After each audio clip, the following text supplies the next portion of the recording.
রুশ president Vladimir পুতিনের সাথে টানা ৩ ঘন্টার বৈঠক শেষে মার্কিন প্রেসিডেন্ট ডোনাল্ড ট্রাম্প জানান কোনো চুক্তি হয়নি, তবে কিছু অগ্রগতি হয়েছে বলে ইঙ্গিত দেন তিনি। আলাস্কার মাটিতে শুক্রবার অনুষ্ঠিত এই বহুল আলোচিত বৈঠক শেষে দুই নেতা যৌথ সংবাদ সম্মেলনে হাজির হলেও দেননি কোনো সুসংবাদ। ট্রাম্প স্পষ্ট ভাষায় বলেন সত্যিকারের সমঝোতা ছাড়া তিনি কোনো চুক্তিতে যেতে রাজি নন। অন্যদিকে পুতিনও জানান তিনি আন্তরিকভাবে যুদ্ধের অবসান চান। সংবাদ সম্মেলনে তারা কোনো প্রশ্নের উত্তর দেননি, শুধু বক্তব্য দিয়েই শেষ করেন সম্মেলন।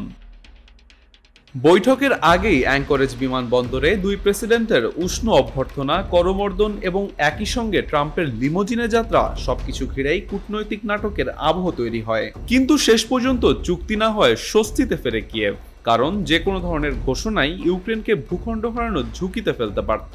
বৈঠকের পর ট্রাম্প এক সাক্ষাৎকারে ইউক্রেনের প্রেসিডেন্ট জেলেনস্কিকে সমঝোতার আহ্বান জানান।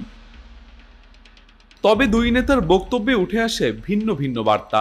পুতিন বলেন সংঘাতের মূল কারণ দূর করা জরুরি এবং একই সাথে ইউক্রেন ইউরোপ আলোচনাকেও থামানো উচিত নয়। অন্যদিকে ট্রাম্প জানান অনেক বিষয়ে তারা একমত হলেও কিছু গুরুত্বপূর্ণ মতপার্থক্য রয়ে গেছে। ইস্যুগুলো তিনি স্পষ্ট না করলেও জানালেন শিগগিরই জেলেনস্কি ও ইউরোপীয় নেতাদের সঙ্গে ফোন আলাপ করবেন তিনি।